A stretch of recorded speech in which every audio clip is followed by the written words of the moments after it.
만약 지금 당장 대한민국이 멈춘다면 전 세계는 어떻게 될까요? 단순히 삼성 휴대폰을 못 사거나 현대차를 못 타는 수준일까요? 이 주제에 대해 실제로 스위스 지하 300m 비밀 벙커에서 세계를 움직이는 지칠 정상들이 슈퍼컴퓨터에게 물었습니다. 한국이라는 나라를 우리 공급망에서 지워버리면 어떻게 되냐고 말입니다. 그들은 한국을 그저 미국이 설계하고 일본이 재료를 주면 조립이나 하는 하청 국가쯤으로 여겼습니다. 그런데 엔터키를 누른 지 단 3초 만에 슈퍼컴퓨터가 내놓은 결과는 충격적이었습니다. 그건 바로 인류는 정확히 72시간 안에 석기시대로 돌아간다는 파멸적인 결과가 도출되었기 때문인데요. 그렇다면 오만한 선진국들이 한국을 무시하다가 처절하게 참교육을 당하고 결국 한국 앞에 무릎 꿇고 제발 살려달라고 애원하게 되는 그 짜릿한 시뮬레이션의 정체는 대체 무엇일까요? 안녕하십니까? 저는 지칠 전략기획실 수석위원장 토마스 케이드입니다. 지금 제가 서 있는 이곳은 스위스 제네바. 알프스 산맥의 거대한 화강암 안반을 수직으로 300m나 뚫고 내려온 지하 벙커 타르타로스입니다. 핵전쟁이 터져도 지상의 소음이 닿지 않는 완벽한 밀실이죠. 이곳의 공기는 정화 장치를 거쳐 언제나 서늘하고 조명은 그림자조차 허락하지 않을 만큼 인공적이고 차갑게 빛나고 있습니다. 오늘 이곳에는 소위 세상을 움직인다는 지칠 정상들과 기술 자문위원들이 모였습니다. 안건은 단 하나, 오퍼레이션 테이크오버의 실행 여부를 결정하는 것입니다. 저 거대한 전면 스크린을 보십시오. 한반도 지도가 붉은 타겟으로 표시되어 있습니다. 마치 제거해야 할 악성 종양처럼 말입니다. 미국, 유럽, 일본의 지도자들은 긴장된 표정으로 침묵을 지키고 있지만 단 한 사람, 회의실 상석에 앉은 남자만이 여유롭군요. 아서 벤스, 실리콘밸리 최대 칩 설계 회사의 CEO이자 지칠 기술 자문위원장인 그는 오만함을 마치 잘 재단된 이탈리아 수트처럼 몸에 두르고 있는 인물입니다. 그는 최고급 에스프레소 잔을 가볍게 흔들며 마치 지루한 점심 메뉴를 고르듯 입을 열었습니다. 케이드 박사, 그리고 각국 정상 여러분, 도대체 무엇을 망설이십니까? 이건 복잡한 뇌수술이 아닙니다. 그냥 낡은 부품 하나를 갈아 끼우는 단순한 정비 작업일 뿐입니다. 저는 제 앞에 놓인 두꺼운 보고서를 만지작거렸습니다. 이 보고서의 내용은 간단합니다.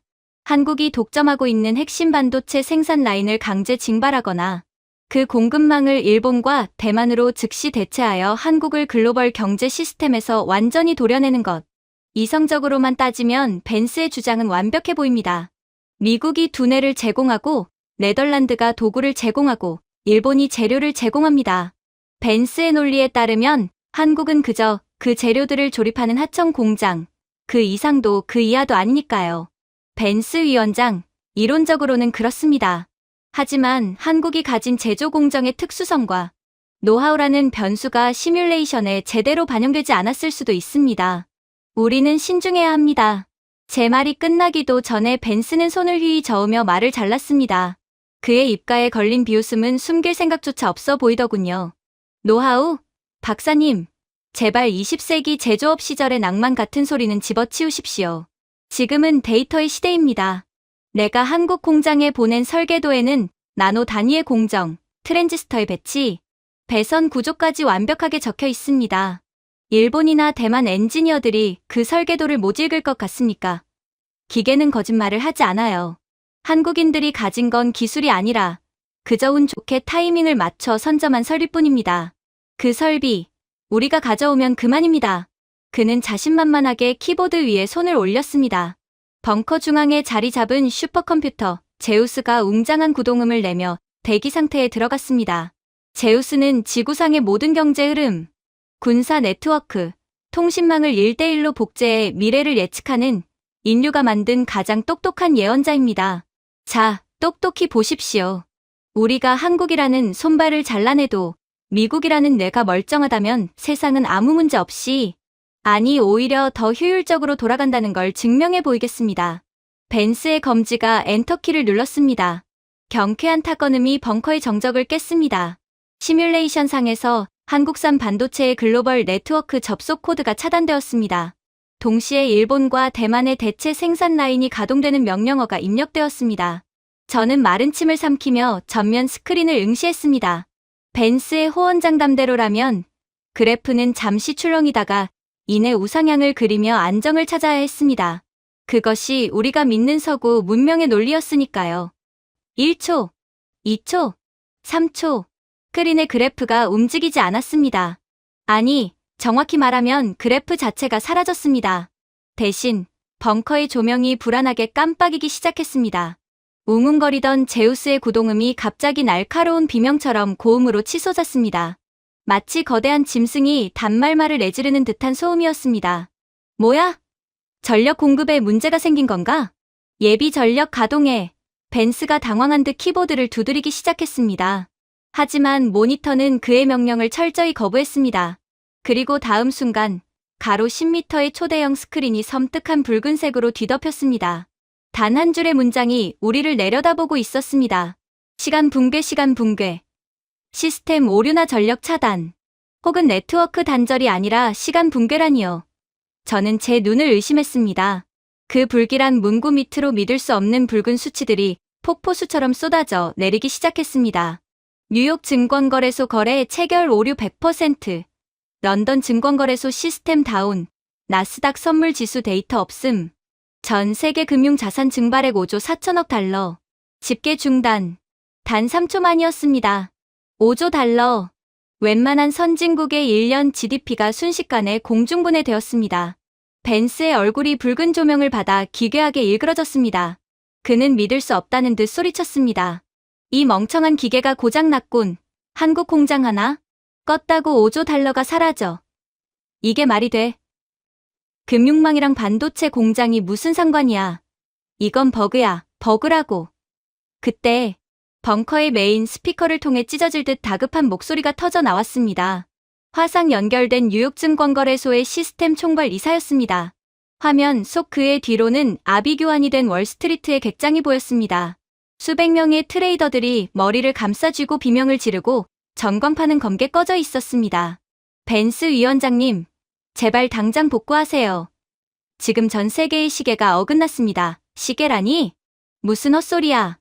난 그냥 한국 칩을 일본 칩으로 바꿨을 뿐이라고. 설계도대로 만든 칩인데 왜 안 되는 거야? 그게 문제입니다. 벤스 위원장님, 현대의 모든 초단타 금융거래는 10억 분의 1초, 즉 나노세 단위의 타임스탬프가 찍혀야 체결됩니다.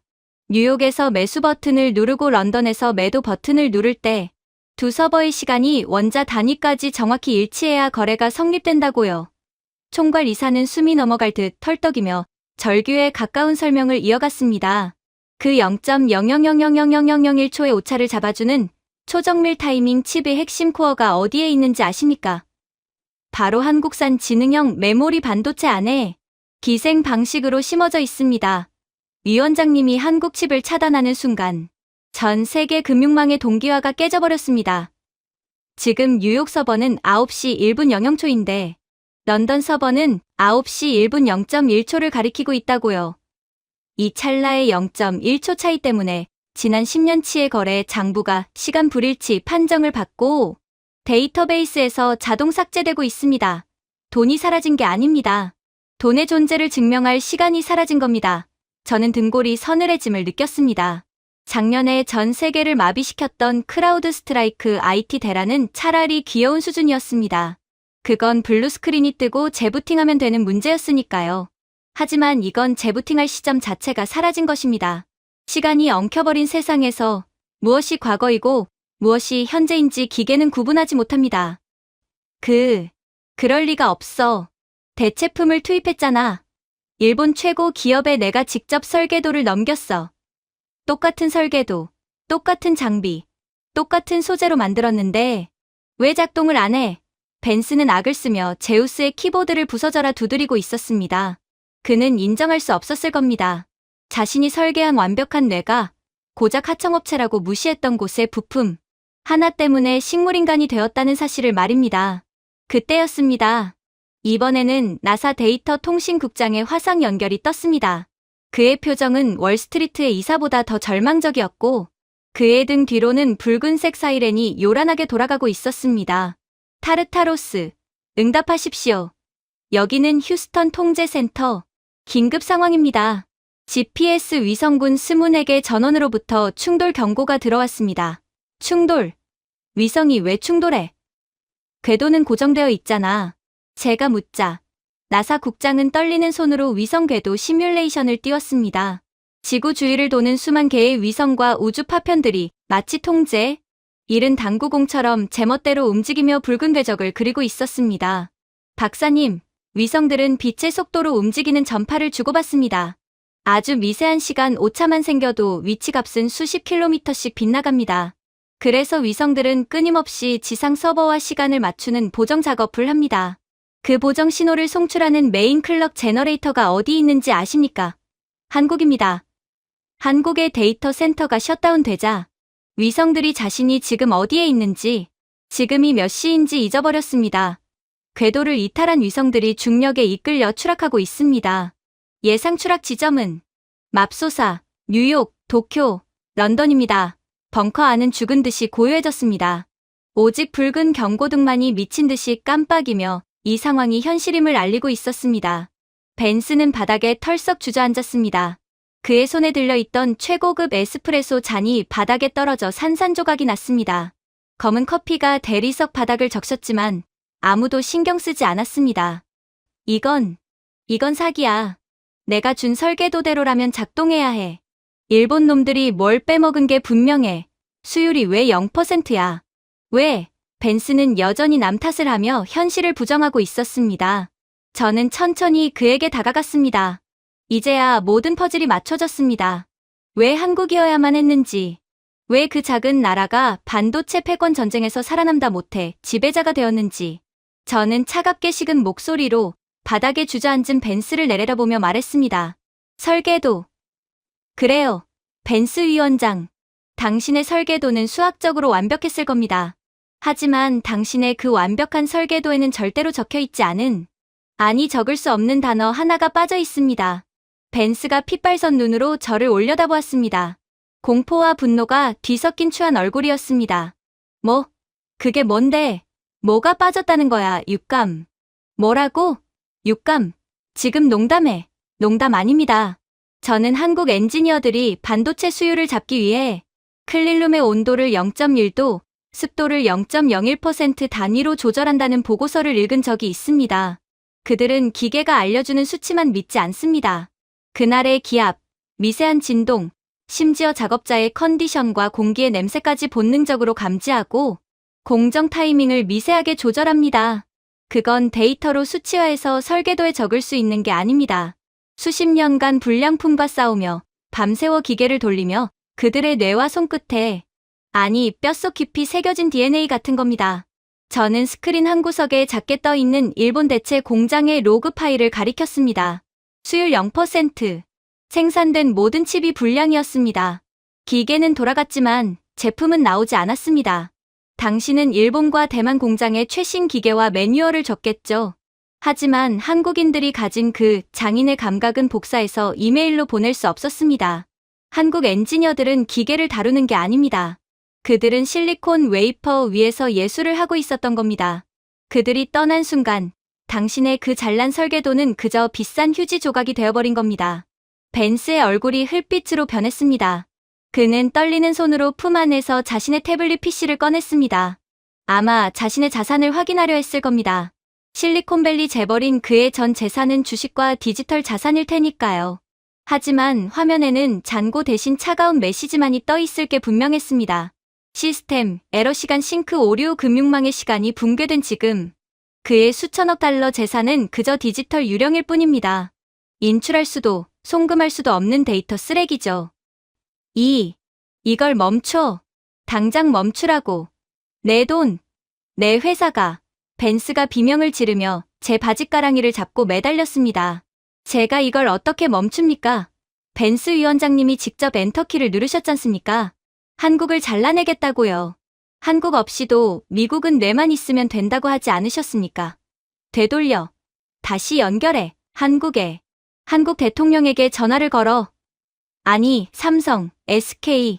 어디든 좋아. 제발 연결해. 천하에 아서 벤스가 바닥을 기며 애원하고 있었습니다.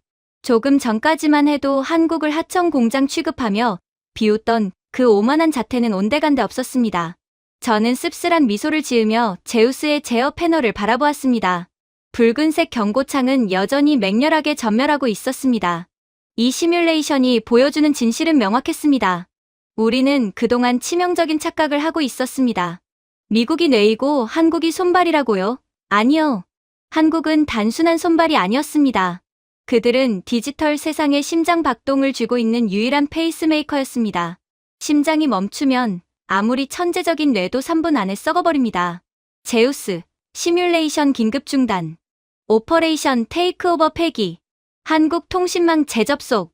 제 음성 명령에 제우스가 긴 한숨을 내쉬듯 구동음을 낮췄습니다. 붉은 화면이 사라지고 다시 평온한 푸른색 대기 화면이 돌아왔습니다. 하지만 벙커 안에 남은 공포의 여운은 사라지지 않았습니다. 벤스는 바닥에 주저앉아 멍하니 허공을 응시하고 있었습니다. 그의 영혼이 털린 듯한 표정은 우리가 건드려서는 안 될 영린을 건드렸음을 시인하는 패배자의 얼굴이었습니다. 저는 벤스를 뒤로하고 회의실을 나섰습니다. 복도에 차가운 공기가 폐부 깊숙이 들어왔습니다. 그러나 한국의 반도체는 그저 예고편에 불과했습니다. 이 시뮬레이션을 계속 돌린다면 우리는 얼마나 더 끔찍한 진실을 마주하게 될까요? 제네바의 지하 300m, 인류 최후의 요새라 불리는 이곳에서 저는 뼈저린 교훈을 얻었습니다. 우리가 만든 문명이라는 거대한 탑이 사실은 동방의 작은 나라가 받치고 있는 얇은 기둥 위에 위태롭게 서 있다는 사실을 말입니다. 그리고 그 기둥을 걷어차는 순간 무너지는 것은 그들이 아니라 바로 우리라는 것을. 저는 주머니에서 담배를 꺼내 물었습니다. 불을 붙이는 손이 미세하게 떨리고 있었습니다. 다음 시뮬레이션이 두려웠습니다. 하지만 확인해야 했습니다. 한국이 쥐고 있는 또 다른 스위치가 무엇인지, 그리고 그 스위치가 꺼졌을 때 과연 인류는 생존할 수 있을지 말입니다. 그렇게 잠시 쉬는 시간이 끝나자 벙커 안의 공기는 여전히 액체질소라도 뿌려진 듯 차갑게 얼어붙어 있었습니다. 아서 벤스는 여전히 바닥에 주저앉아 넋이 나간 표정으로 자신의 태블릿만 멍하니 바라보고 있었죠. 하지만 지칠이라는 거대한 권력 집단은 그리 호락호락하지 않았습니다. 소프트웨어의 붕괴를 목격했음에도 불구하고 여전히 하드웨어의 힘을 맹신하는 구시대의 거인들이 남아있었기 때문입니다. 조잡한 전자 오락 같은 쇼는 이제 끝났소. 묵직하고 거친 목소리가 회의실의 정적을 깼습니다. 목소리의 주인공은 클라우스 베버. 독일 연방산업협회장이자 유럽 최대 자동차 그룹의 의장인 그는 백발의 머리카락을 올백으로 넘긴 채 마치 전차 군단장처럼 위압적인 태도로 자리에서 일어났습니다. 그는 평소 입버릇처럼 기계와 화학은 여전히 게르만과 야마토의 영토라고 떠들고 다니는 지독한 제조업 우월주의자였습니다. 그에게 반도체나 AI 같은 IT 기술은 그저 쇠덩어리를 움직이는 리모컨 정도에 불과했죠. 케이드 박사, 자네는 너무 예민해. 고작 컴퓨터 코드 몇 줄 꼬인 것 가지고 세상이 망한다고 호들갑을 떨다니. 진짜 산업은 모니터 속에 있는 게 아니야. 만질 수 있고 냄새 맡을 수 있는 강철과 기름 속에 있지. 베버는 경멸, 어린 시선으로 벤스를 일별하고는 자신의 두꺼운 손가락으로 책상을 쿵쿵 두드렸습니다. 미국 놈들이 뇌를 다쳤다면 우리 유럽과 일본이 튼튼한 몸뚱이를 제공하면 그만이야. 한국, 그 나라는 그저 우리가 준 도면대로 껍데기나 조립하는 하청 기지일 뿐이지. 로봇의 심장은 독일이 만들고 로봇의 관절은 일본이 만든다. 이건 지난 100년간 변하지 않은 산업의 철칙이야. 그의 주장은 묘한 설득력이 있었습니다. 실제로 정밀 기계와 기초 화학 분야에서 독일과 일본의 위상은 난공불락의 요새처럼 보였으니까요. 베버는 자신만만하게 제우스의 제어 패널 앞으로 걸어갔습니다. 자, 보라고. 내가 한국산 소재와 부품을 모조리 끊어버리고 그 자리에 자랑스러운 독일제 모터와 일본제 특수화학품을 채워넣겠어. 진짜 명품이 무엇인지 보여주지. 베버가 입력한 명령어는 단순했습니다. 한국산 산업용 로봇 부품 및 특수 가스 수입 전면 중단. 그리고 그 빈자리를 일본과 독일이 대체한다는 내용이었습니다. 시뮬레이션이 다시 가동되었습니다. 이번에는 붉은 경고창이 즉각적으로 뜨지 않았습니다. 그래프는 완만하게 움직였고 베버는 승리감에 도취된 미소를 지으며 저를 바라봤습니다. 보게, 케이드. 아무 일도 없지 않나? 이게 바로 근본 있는 기술력의 차이야. 한국 따위가 빠져도 공장은 잘만 돌아. 하지만 그의 말은 끝까지 이어지지 못했습니다. 펑. 하는 둔탁한 파열음이 스피커를 찍고 나왔기 때문입니다. 스크린 속 미국 애리조나에 위치한 인텔의 최첨단 반도체 공장 내부 CCTV 화면이 떴습니다. 방진복을 입은 엔지니어들이 비명을 지르며 도망치고 있었고 노란 독성 연기가 클린룸을 가득 채우고 있었습니다. 가스 누출. 대체 무슨 일이야? 밸브를 잠가. 일본제 밸브는 세계 최고잖아. 베버가 소리쳤지만 화면 속의 상황은 통제불능이었습니다. 일본산 특수 가스통을 연결한 배관의 이음새가 미세한 압력을 견디지 못하고 터져나간 것입니다. 그뿐만이 아니었습니다. 독일 드레스덴의 자동차 공장, 미국 텍사스의 기가팩토리에서도 동시다발적으로 경보음이 울리기 시작했습니다. 이번에는 더 끔찍한 광경이 펼쳐졌습니다. 자동차 차체를 조립하던 수천 대의 거대한 산업용 로봇팔들이 갑자기 발작을 일으키기 시작했습니다.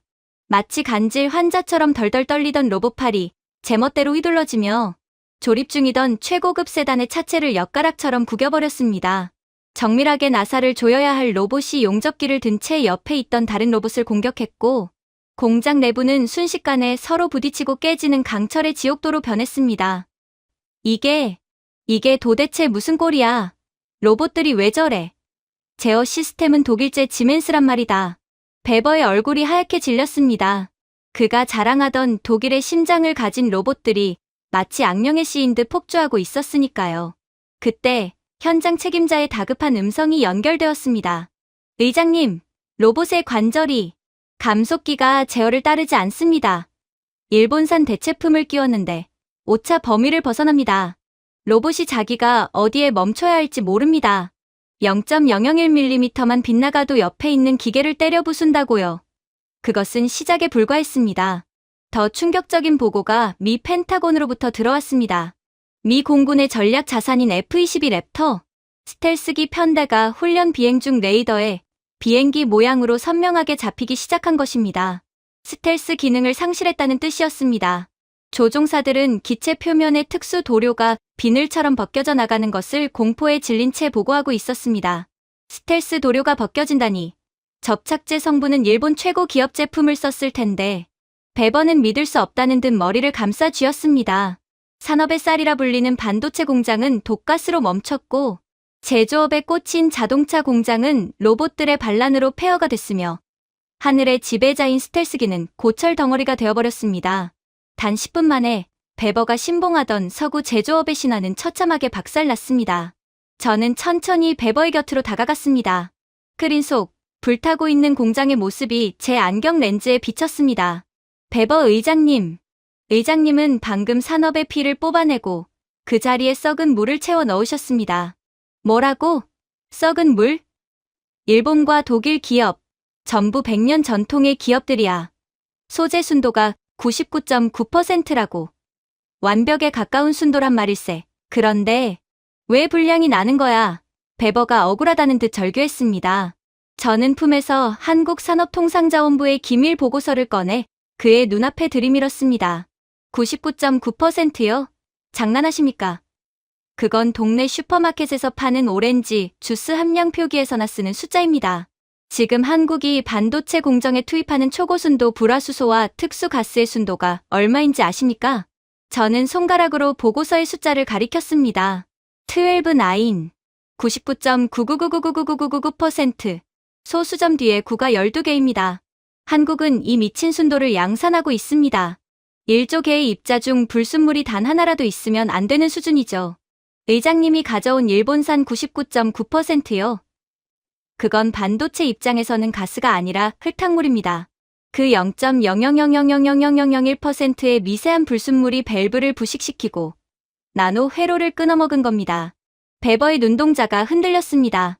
그는 몇 년 전 일본이 한국을 길들이겠다며 소재 수출을 막았다가 오히려 한국이 독자 개발에 성공해 일본 소재 산업을 역으로 무너뜨렸던 소재 독립 전쟁을 까맣게 잊고 있었습니다. 한국은 이제 소재를 구걸하는 나라가 아니라 전 세계에서 유일하게 신의 순도를 정제해내는 연금술사의 나라가 된 것입니다. 그럼 로봇은 기계공학이잖아. 쇠를 깎는 건 독일과 일본이 원조야. 맞습니다. 원조는 당신들이었죠. 하지만 지금은 아닙니다. 저 폭주하는 로봇팔을 보십시오. 저 로봇의 관절, 즉 감속기를 깎을 수 있는 공차가 얼마여야 하는지 아십니까? 머리카락 두께의 10만 분의 1입니다. 그건 기계로 깎는 게 아닙니다. 기계가 깎은 뒤에 한국창원공단에 있는 명장들이 손끝 감각으로 다시 다듬어야 나오는 수치입니다. 저는 테슬라 공장의 로봇들이 서로 부딪혀 불꽃을 튀기는 장면을 가리켰습니다. 당신들이 금융업으로 돈놀이하고 소프트웨어로 가상의 성을 쌓을 때 한국인들은 땀 냄새나는 공장에서 쇠를 깎았습니다. 한국의 엔지니어들은 로봇팔이 멈출 때 발생하는 미세한 잔진동까지 잡아내기 위해 베어링 하나를 수천 번 깎고 또 깎았습니다. 그 집착에 가까운 장인 정신이 저 로봇들을 춤추게 만들었던 겁니다. 그런데 의장님이 그 부품을 빼고 공차 범위가 헐거운 일본산 부품을 끼워 넣으니 로봇이 뇌졸중에 걸린 것처럼 발작하는 건 당연한 일 아닙니까? 그리고 저는 마지막으로 추락하는 F-22의 데이터를 보여주었습니다. 스텔스기 도료가 왜 벗겨졌을까요? 탄소 나노 튜브입니다. 꿈의 신소재라 불리는 이 물질을 완벽하게 분산시켜 도료와 결합할 수 있는 기술, 전 세계에서 한국만이 보유하고 있습니다. 그들이 만든 접착제가 없으면 당신의 전투기는 비가 오는 날 페인트가 녹아내리는 고물 비행기가 됩니다. 베버는 비틀거리며 책상을 짚었습니다. 그의 낡은 신념 체계가 무너져 내리는 소리가 들리는 듯했습니다. 그는 떨리는 목소리로 중얼거렸습니다. 그 작은 나라가 어떻게 소재, 부품, 장비 그건 하루아침에 되는 게 아니잖아. 100년이 걸리는 일이라고. 100년이요? 한국인들은 그 100년을 30년으로 압축했습니다. 그들은 잠을 자지 않습니다. 그들은 만족을 모릅니다. 99.9%에 도달하면 99.99%를 향해 달리고 그것도 모자라 12-9까지 밀어붙입니다. 서구권의 엔지니어들이 이 정도면 충분하다고 타협할 때 한국인들은 이걸로는 부족하다며 밤을 새웁니다. 그 광기에 가까운 열정이 지금 당신들이 서 있는 이 산업 문명의 바닥을 지탱하고 있었던 겁니다. 시뮬레이션 화면 속 전 세계의 공장들이 멈춰섰습니다. 연기가 피어오르는 실리콘밸리, 고철 더미가 된 독일의 자동차 공장. 그 처참한 풍경은 하나의 진실을 말해주고 있었습니다. 우리가 첨단 산업이라 부르며 자부하던 것들이 사실은 한국이라는 어머니, 기계가 없으면 아무것도 생산할 수 없는 불임의 시스템이었다는 것을요. 의장님, 인정하십시오. 한국은 껍데기를 만드는 곳이 아닙니다. 그들은 산업의 뼈를 깎고 피를 공급하는 존재입니다. 뼈와 피를 제거한 생명체가 어떻게 움직일 수 있겠습니까? 베버는 아무 대답도 하지 못했습니다. 그저 깊은 한숨을 내쉬며 고개를 떨굴 뿐이었습니다. 그의 오만했던 어깨가 무너져 내렸습니다. 그것은 단순히 한 노인의 패배가 아니었습니다. 서구 문명이 오랫동안 간직해온 제조업의 제왕이라는 타이틀이 동방의 작은 반도 국가에게 완전히 넘어갔음을 인정하는 항복 선언이었습니다. 저는 제우스의 패널을 조작해 시뮬레이션을 중단시켰습니다. 붉은 경고등이 꺼지고 벙커에 다시 정적이 찾아왔습니다. 하지만 이 정적은 전의 것과는 달랐습니다. 이제 이곳에 있는 그 누구도 한국을 하청 국가라고 부르지 못할 것입니다. 우리는 목격했습니다. 0.000000001%의 불순물도 허용하지 않는 그들의 결벽증적인 기술력이 사실은 우리를 살리고 있었던 생명줄이었다는 것을. 하지만 문제가 있었습니다. 벙커 안의 위원들은 침묵했지만 그 침묵은 반성이 아니었거든요. 그들은 아직도 육지가 안 되면 바다로 나가면 된다는 1차원적인 도피처를 꿈꾸고 있었기 때문입니다. 그 선봉에는 영국 에너지 장관이자 지칠해양안보위원장 알리스터 해링턴 경이 앉아 있었습니다. 그는 전형적인 영국 귀족이었습니다. 빳빳하게 다려진 수트, 런던 세빌로우에서 맞춘 행커치프, 그리고 상대를 묘하게 내려다보는 거만한 눈빛. 해링턴 경은 앞선 두 사람과는 결이 달랐습니다. 벤스가 지능을, 베버가 전통을 맹신했다면 해링턴은 오로지 돈, 즉 가성비를 신봉하는 철저한 자본주의의 신도였습니다. 쯧쯧. 베버 의장, 자네가 너무 고지식해서 탈이야.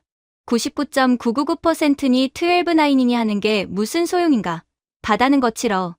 섬세한 기술보다는 무조건 싸고 튼튼한 게 최고지. 해링턴 경은 패배한 베버를 비웃으며 자신의 태블릿을 켜 메인 스크린에 띄웠습니다. 검푸른 파도가 넘실대는 그곳, 바로 유럽의 에너지 생명줄이라 불리는 북해였습니다. 케이드 박사, 솔직히 말해서 한국 기업들, HD현대중공업, 삼성중공업, 하나오션. 그 친구들 견적서를 보면 기가 차서 말이 안 나와. 배 한 척에 무슨 놈의 돈을 그렇게 달라고 하는지. 중국 국영조선소인 중국선박공업그룹에 견적을 넣었더니 한국에 딱 절반 가격을 부르더군. 절반. 이게 바로 합리적인 경영이지. 화면 속 북해에는 거대한 프로젝트가 진행 중이었습니다. 이름하여 프로젝트 포세이돈. 러시아가 가스 밸브를 잠근 이후 에너지 자립을 꿈꾸는 유럽이 사활을 걸고 추진하는 세계 최대의 해상 풍력 단지 건설 사업이었습니다.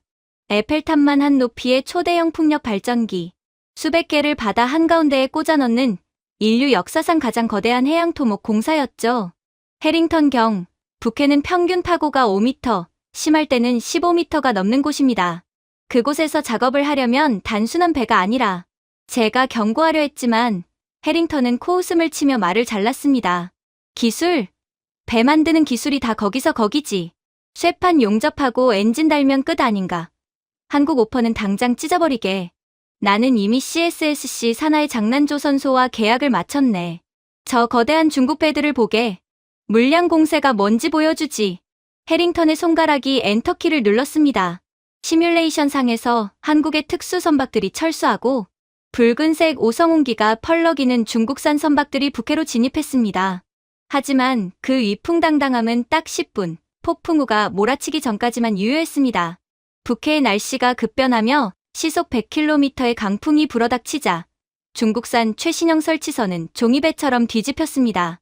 150m짜리 터빈을 들어 올리던 크레인이 엿가락처럼 휘어지며 선체를 두 동강 냈고 배는 그대로 수장되었습니다. 이게 무슨 일이야. 저 배는 최신형이라고. 스펙상으로는 삼성중공업 배보다 더 크단 말이야. 해링턴은 비명을 질렀습니다. 저는 침몰하는 중국 배에서 눈을 돌려 해링턴에게 차갑게 말했습니다. 스펙이요? 해링턴 경께서는 방금 1조 원짜리 교훈을 얻으셨습니다. 바다는 종이에 적힌 숫자로 싸우는 곳이 아닙니다. 저는 화면을 전환해 철수 직전까지 북해에서 작업하던 삼성중공업의 WTIV, 즉 해상풍력발전기 설치선 데이터를 띄웠습니다. 보십시오. 이것이 한국의 기술입니다. 삼성중공업이 건조한 이 배에는 DP3 시스템이 탑재되어 있습니다. 10m 파도가 치고 초속 30m의 태풍이 불어도 이 배는 위치 정보와 해저, 음파, 조류의 흐름을 0.001초 단위로 계산합니다. 그리고 선체 밑에 달린 6개의 아지무스 스러스터가 실시간으로 역추진을 걸어 배의 위치를 고정합니다. 화면 속 데이터는 충격적이었습니다. 폭풍우 속에서도 삼성중공업의 배는 오차 범위 3cm 내에서 미동도 하지 않고 있었습니다. 3cm입니다. 집채만한 파도 위에서 바늘귀를 꿰는 수준의 정밀도입니다. 중국 배가 춤을 출 때 한국 배는 바다 위에 대못을 받고 서 있었습니다. 이 기술은 설계도를 훔친다고 되는 게 아닙니다. 거제도 앞바다에서 수십 년간 파도와 싸우며 축적한 데이터와 소프트웨어 최적화 능력이 없으면 불가능한 신의 영역입니다. 해링턴의 얼굴이 하얗게 질렸지만 재앙은 거기서 멈추지 않았습니다. 이번에는 바다 위를 떠다니는 수많은 상선들이 문제였습니다. LNG선들은, 암모니아 운반선은, 그건 그냥 화물선이잖아. 중국 후동중화조선에서 만든 배들이 지금 유럽으로 오고 있죠. 하지만 도착은 못할 겁니다. 저는 화면을 확대해 HD현대중공업이 독점하고 있는 엔진 기술을 보여주었습니다. 경이 주문한 중국 배들의 엔진룸을 보십시오. 가스가 새고 있습니다.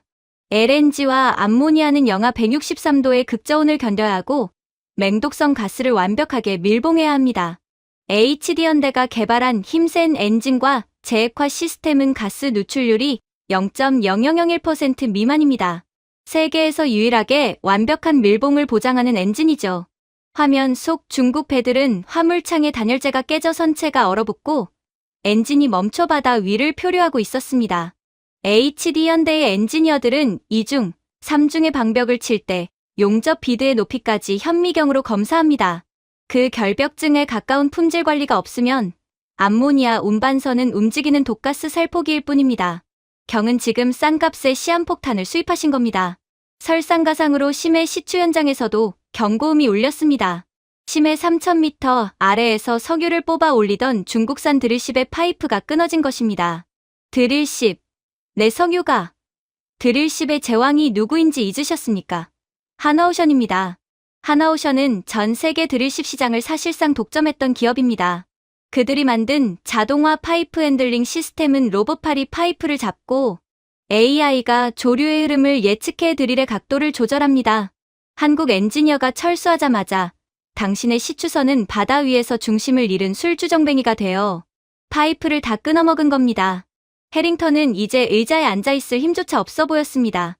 하지만 가장 치명적인 타격은 아직 남아있었습니다. 바로 런던의 금융을 마비시킨 통신망 절단이었습니다. 그리고 해링턴 경, 지금 런던 금융가가 멈춘 이유를 아십니까? 당신이 해저 광케이블 매설 작업을 중국 업체에 넘겼기 때문입니다. 선 연결하는 게 뭐 그리 대수라고. 대수입니다.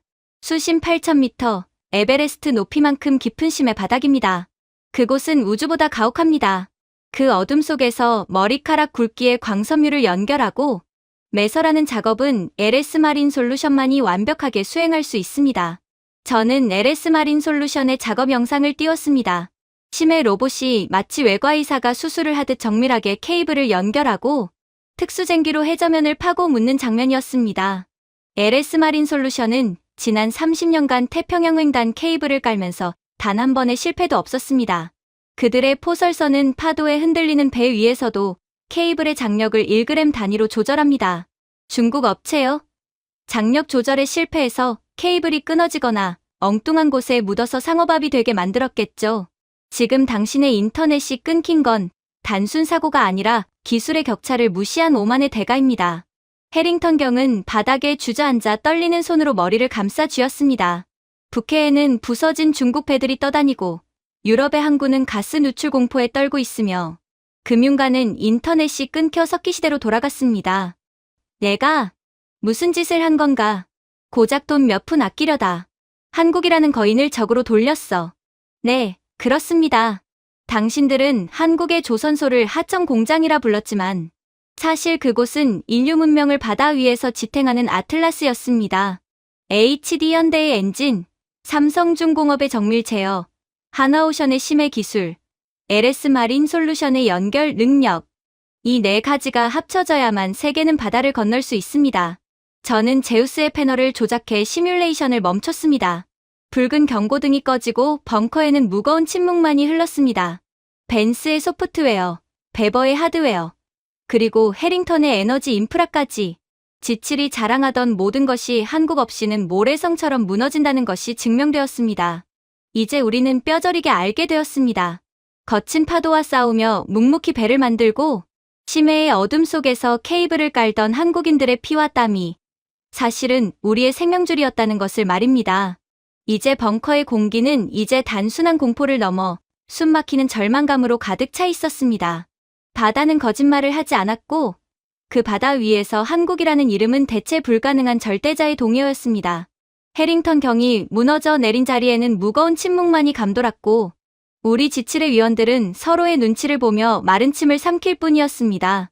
하지만 이 지옥 같은 시뮬레이션은 우리에게 쉴 틈을 주지 않았습니다. 이번에는 벙커의 메인 통신 회선이 아니라 가장 보안 등급이 높은 하다인 일명 레드폰이 요란하게 울리기 시작했기 때문입니다. 발신지는 워싱턴도 런던도 베를린도 아니었습니다. 그곳은 바로 검은 황금의 땅 사우디아라비아의 리야드였습니다. 화면이 켜지자 전통 의상을 갖춰 입은 한 남자가 나타났습니다. 그의 눈빛은 사막의 태양처럼 뜨겁고 날카로웠습니다.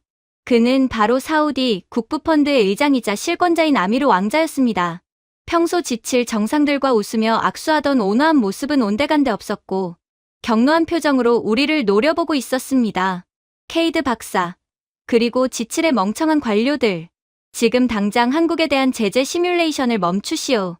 만약 당신들이 한국의 시스템을 건드린다면 내일 아침부터 중동의 모든 유전 밸브를 잠가버리겠소. 이건 협박이 아니라 통보요.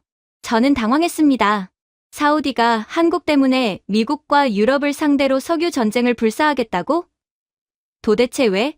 한국이 사우디에 무기를 판다는 건 알고 있었지만 그것만으로 지칠 전체를 적으로 돌린다는 건 상식적으로 이해가 되지 않았습니다. 왕자님, 진정하십시오. 우리는 단지 기술 종속성을 테스트하는 중입니다. 한국은 미국의 동맹국이지만 동시에 우리 산업의 잠재적 위험 요소라서. 위험 요소?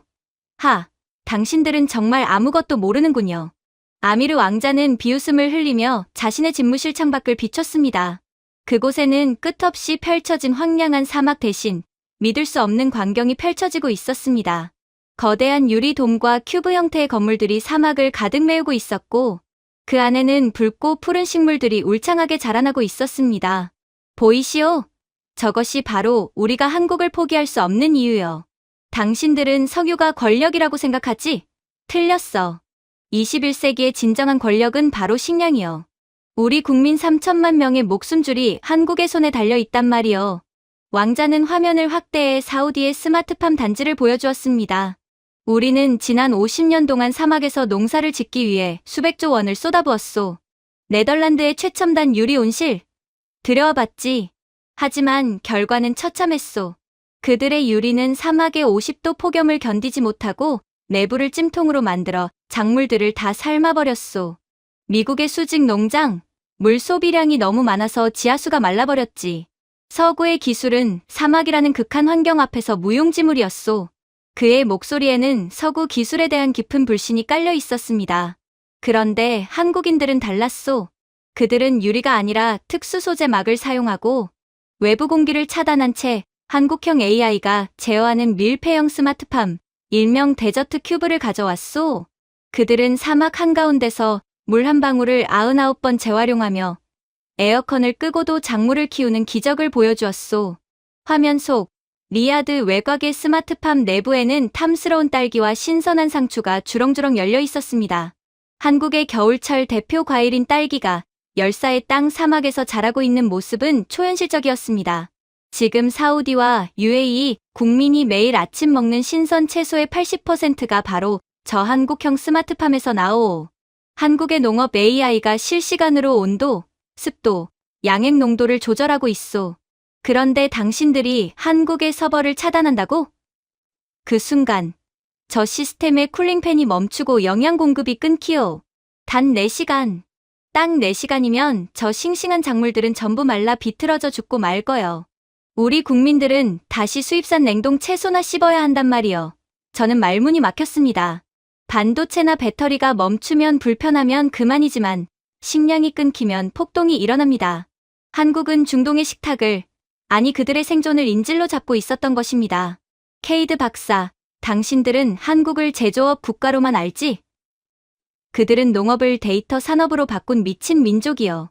한국의 딸기가 왜 세계에서 제일 맛있는 줄 아시오? 그들은 맛과 당도조차 알고리즘으로 코딩해서 만들어내오. 그 맛의 데이터를 한국이 독점하고 있소. 우리 아랍의 자본이 왜 뉴욕이나 런던이 아니라 한국의 여의도와 송도로 흘러가는지 이제 알겠소. 석유는 언젠가 고갈되지만 한국의 기술이 만드는 식량은 영원하기 때문이요. 아미르 왕자의 호통이 끝나자마자 또 다른 연결 요청이 들어왔습니다. 이번에는 로마에 본부를 둔 UN 식량농업기구 FAO의 대표 엘레나 로시 박사였습니다. 그녀의 표정은 사우디 왕자보다 더 심각했습니다. 케이드 박사님, 사우디뿐만이 아닙니다. 지금 전 세계가 종자 쇼크 공포에 떨고 있습니다. 시뮬레이션상에서 한국이 종자 공급을 중단하자 아시아와 아프리카의 곡물 생산량이 30% 급감했습니다. 종자라뇨? 종자는 미국 몬산토나 유럽 기업들이 꽉 잡고 있는 거 아닙니까? 제가 반문하자 로시 박사는 고개를 저으며 차트를 띄웠습니다. 그건 옛날 이야기입니다. 1997년 IMF 외환위기 당시 한국은 종자 주권을 외국 자본에 빼앗기는 치욕을 겪었습니다. 청양고추 씨앗조차 돈을 내고 사 먹어야 했죠. 하지만 한국인들은 그 굴욕을 잊지 않았습니다. 그들은 미친 듯이 종자를 다시 사들이고 개량했습니다. 그리고 지금 기후 위기 시대에 살아남을 수 있는 슈퍼 종자의 핵심 특허를 한국이 독점하고 있습니다. 로시 박사는 화면에 앙상하게 말라 죽은 밀밭과 그 옆에서 푸르게 자라는 별을 비교해 보여주었습니다. 보십시오. 40도의 폭염과 가뭄 속에서도 한국산 품종은 살아남습니다. 한국은 사계절이 뚜렷하고 연교차가 50도에 육박하는 가혹한 기후를 가진 나라입니다. 그곳에서 살아남은 식물들의 유전자는 강인할 수밖에 없습니다. 한국 연구진은 이 유전자를 AI로 분석해 병충해에 강하고 물이 없어도 자라는 괴물 같은 품종들을 만들어냈습니다. 이것은 단순한 농업이 아닙니다. 생명공학의 결정체입니다. 그녀는 한국 경북 봉화에 위치한 국립백두대간 수목원, 시드볼트의 사진을 보여주었습니다. 전 세계의 종자 저장고는 딱 두 곳입니다. 노르웨이 스발바르와 한국의 백두대간. 스발바르는 단순히 얼려두는 창고지만 한국의 시드볼트는 종자를 연구하고 깨우는 살아있는 연구소입니다. 지금 전 세계 농업국들이 한국에 줄을 서서 제발 그 생명의 설계도를 나눠달라고 애원하고 있습니다. 그런데 당신들이 한국을 봉쇄해요. 그건 인류의 밥상을 걷어차는 짓입니다. 식량 안보. 그것은 미사일보다 더 강력한 무기였습니다. 하지만 한국이 쥐고 있는 생명 유지 장치는 여기서 끝이 아니었습니다. 이번에는 미 펜타곤의 의무사령관이 긴급 회선으로 난입했습니다. 이봐요, 케이드. 지금 당장 시뮬레이션 멈춰. 한국의 바이오 생산 라인을 끄면 우리 미군 부상병들은 다 죽습니다. 장군님, 바이오란이요? 의약품은 화이자나 모더나가 있지 않습니까? 백신 이야기를 하는 게 아닙니다. 인공장기와 피부 이야기입니다. 의무사령관은 끔찍한 화상을 입은 병사들의 사진과 그들이 한국산 인공피부를 이식받고 깨끗하게 회복된 사진을 동시에 띄웠습니다. 전장에서 화상을 입거나 팔다리를 잃은 병사들에게 필요한 건 즉각적인 조직 재생입니다. 미국의 바이오랩, 배양하는 데만 3주가 걸립니다. 거부 반응도 심해서 절반은 실패해요.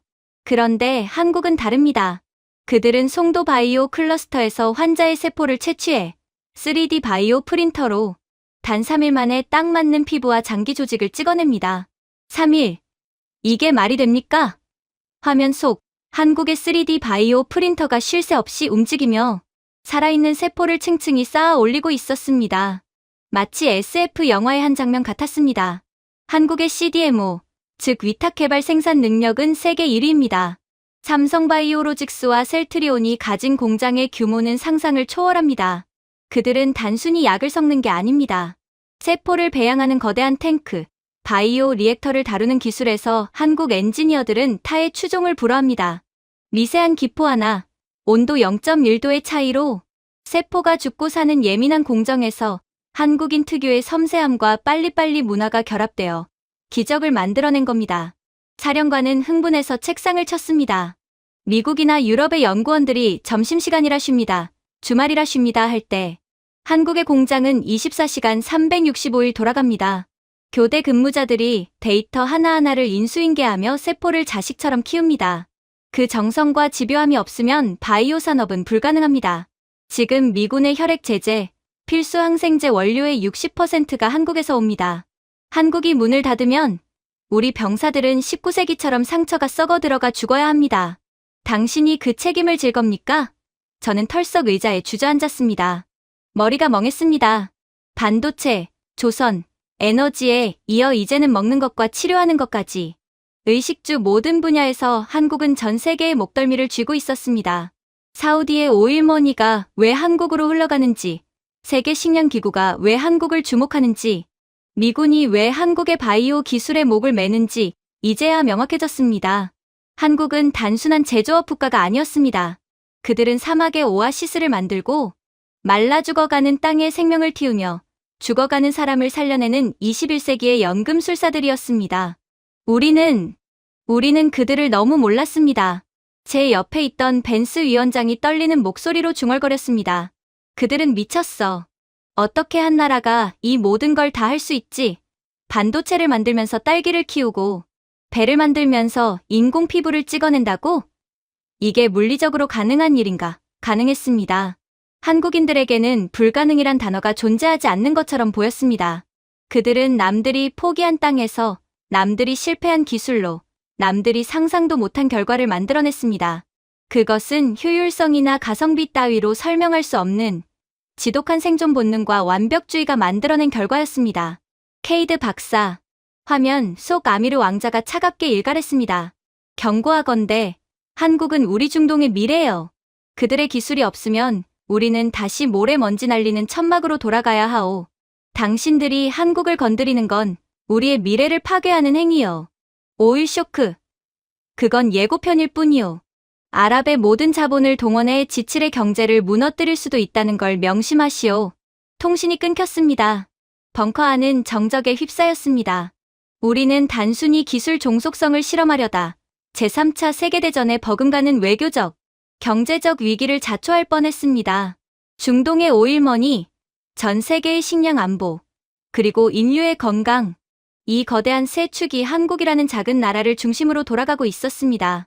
한국은 세계의 심장일 뿐만 아니라 위장이자 면역 체계였습니다. 그들을 적으로 돌리는 순간 우리는 굶어 죽거나 병들어 죽게 될 것입니다. 저는 식은땀을 닦으며 제우스의 시뮬레이션 화면을 바라보았습니다. 붉게 물들었던 경고창들이 하나둘씩 사라지고 있었지만 제 가슴 속의 공포는 더욱 커져만 갔습니다. 도대체 한국은 조용히 세계를 얼마나 지배하고 있었다는 말인가요? 물론 이를 지켜보는 각국 정상들도 마찬가지였습니다. 굶주림과 질병의 공포는 벙커 안의 위원들을 침묵하게 만들기에 충분했거든요. 하지만 인간의 본능 중 식욕과 생존 욕구보다 더 즉각적이고 더 폭력적인 공포가 있다면 그것은 바로 죽음 그 자체일 것입니다. 타르타로스 벙커의 붉은 경고등은 아직 꺼지지 않았습니다. 아니, 오히려 더 짙은 핏빛으로 변해버렸습니다. 제우스가 내뱉은 다음 시나리오는 경제나 식량 따위가 아니었습니다. 바로 전쟁이었습니다.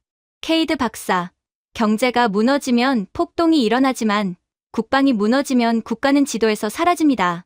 지금 펜타곤과의 한 라인이 불타오르고 있습니다. 연결하시겠습니까? 저는 마른 침을 삼키며 연결 버튼을 눌렀습니다. 화면에는 세계 최대의 방산 기업, 레이시온의 미사일 방어 시스템 수석 연구원인 로버트 밀러 박사가 나타났습니다. 평소 냉철하고 지적인 이미지로 알려진 그였지만 지금 화면 속의 그는 마치 귀신이라도 본 사람처럼 사색이 되어 있었습니다.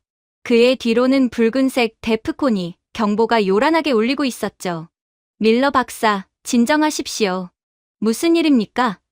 시뮬레이션상에서 탄약 재고라도 바닥난 겁니까? 탄약? 케이드. 지금 그따위 게 문제가 아니야. 창고에 미사일이 수천 발 쌓여 있으면 뭐해? 쏘지를 못하는데. 우리는 지금 장님이 됐어. 완벽한 장님이라고. 밀러 박사는 비명을 지르며 레이더 관제 화면을 공유했습니다. 그곳에는 태평양 상공을 날아오는 가상의 적국 극초음속 미사일들이 표시되어야 했습니다. 하지만 화면은 온통 지직거리는 노이즈로 가득 차 있었고 수십 개의 가짜 표적만이 유령처럼 떠다니고 있었습니다. 보이나? 우리 이지스함의 레이더가 먹통이야. 적의 미사일이 마하 10으로 날아오는데 우리 레이더는 갈매기 떼와 미사일을 구분조차 못하고 있어. 이게 무슨 뜻인 줄 알아? 자유진영의 방패라는 미해군. 항모 전단이 지금 거대한 고철 덩어리로 변했다는 소리야. 옆에 있던 벤스 위원장이 당황하며 끼어들었습니다. 그게 무슨 소리요? 이지스 레이더의 설계는 미국이 했소. 원천 기술이 우리한테 있는데 왜 작동을 안 한다는 거요? 밀러 박사는 기가 차다는 듯 헛웃음을 터뜨리며 손에 들고 있던 손바닥만한 전자부품을 카메라 앞에 들이밀었습니다.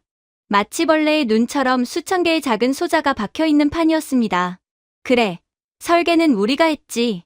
하지만 이 레이더의 눈알, 즉 그러니까 지라갈륨 AESA 레이더 모듈을 누가 만드는 줄 아시오? 바로 한국의 한화 시스템과 LIG넥스원이야. 그는 부품을 바닥에 내동댕이 치며 소리쳤습니다. 현존하는 최강의 레이더인 AESA 레이더는 수천 개의 모듈이 동시에 전파를 쏘아 적을 탐지합니다.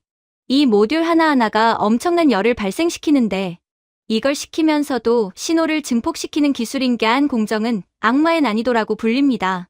미국 레이시온, 유럽 탈레스. 우리도 만들 수는 있지.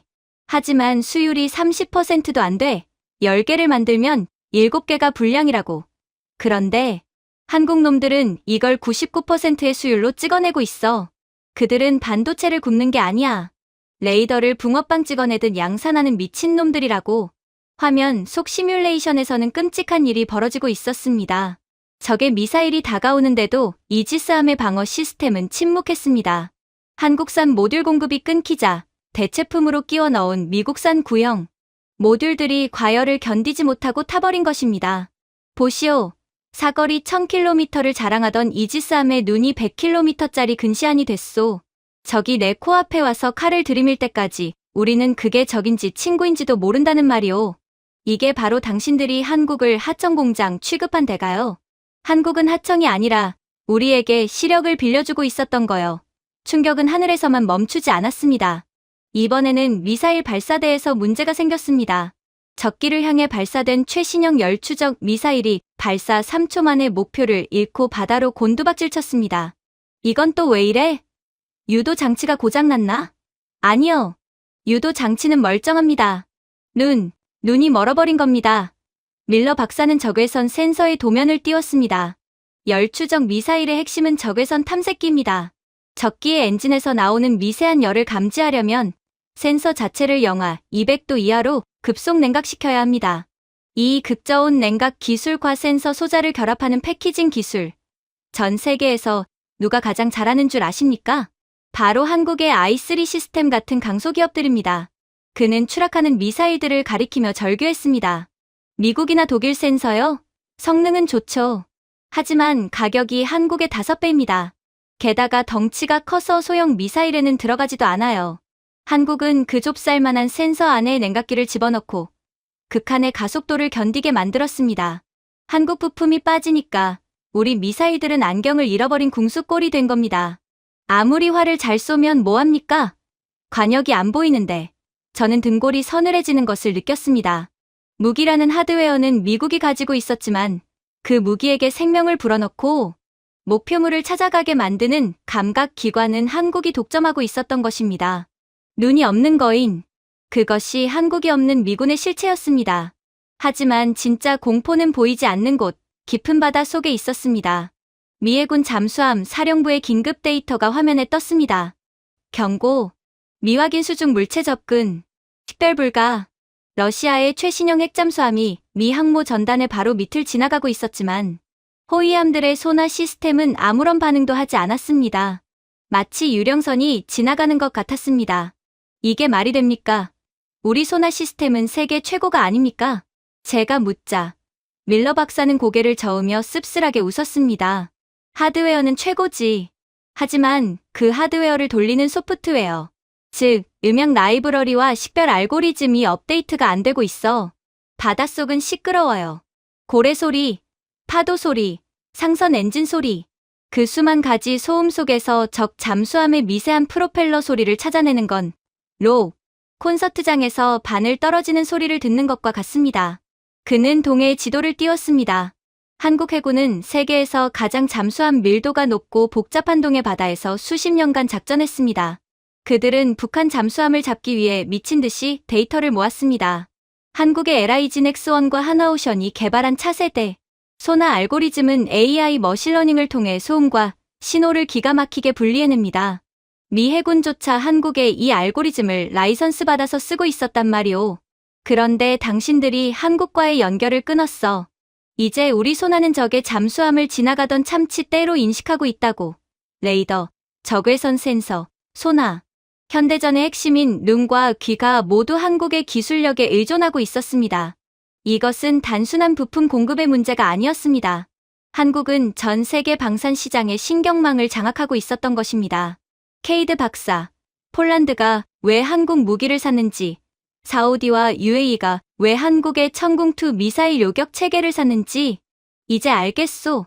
단순히 납기가 빨라서, 가격이 싸서, 천만에. 그건 멍청한 분석가들이나 하는 소리요. 밀러 박사는 폴란드 국방장관이 한국산 K2 전차와 천무 다연장 로켓을 사열하는 뉴스 영상을 띄웠습니다. 그들은 알았던 겁니다. 미국의 무기는 비싸고 복잡한데 정작 고장이 나면 수리하는데 6개월이 걸립니다. 하지만 한국 무기는 다릅니다. 한국인들은 자신들이 휴전 국가라는 강박관념 때문에 무기를 만들 때 미친 신뢰성과 호환성을 최우선으로 둡니다. 영하 30도의 혹한, 영상 50도의 사막, 늪지대, 산악 지형. 한국 무기는 어디에 던져놔도 작동합니다. 그리고 그 안에 들어가는 센서와 전자 장비들이 미국제보다 더 빠르고 정확하게 적을 찾아냅니다. 고객 국가들 입장에서 한국 외에 대한 존재하지 않습니다. 미국제는 너무 비싸고 독일제는 생산 라인이 멈췄고 중국제는 믿을 수가 없으니까요. 화면 속에서 한국의 방산 기업들은 전 세계의 국방 예산을 블랙홀처럼 빨아들이고 있었습니다. 중동의 오일머니, 동유럽의 재건 자금, 심지어 동남아와 남미의 국방비까지 전부 한국으로 흘러 들어가고 있었습니다. 한국은 그 돈으로 다시 기술을 개발하고 더 무서운 센서와 레이더를 만들어내며 격차를 벌리고 있었습니다. 이것은 선순환을 넘어선 초격차의 독주였습니다. 인정합시다. 우리는 껍데기만 쥐고 있었습니다. 밀러 박사는 체념한 듯 어깨를 늘어뜨렸습니다. 미사일은 우리가 만들었지만 그 미사일이 어디로 날아갈지 결정하는 건 한국의 칩과 센서입니다. 한국이 공급을 끊으면 우리는 수조 달러짜리 불꽃놀이 폭죽을 껴안고 자폭하는 꼴밖에 안 됩니다. 그들은 우리를 지키는 방패를 만든 게 아닙니다. 그들은 방패를 뚫을 창도, 그 창을 피할 눈도 모두 독점해버렸습니다. 이제 그들이 적이 된다면 우리는 숨을 곳조차 없습니다. 통신이 끊겼습니다. 벙커 안의 위원들은 누구 하나 입을 떼지 못했습니다. 식량 위기 때와는 다른 피부에 와닿는 서늘한 공포가 우리를 감쌌습니다. 내 머리 위로 날아오는 미사일을 막을 수 없다는 공포. 내 발밑에 적의 잠수함이 와 있어도 모른다는 공포.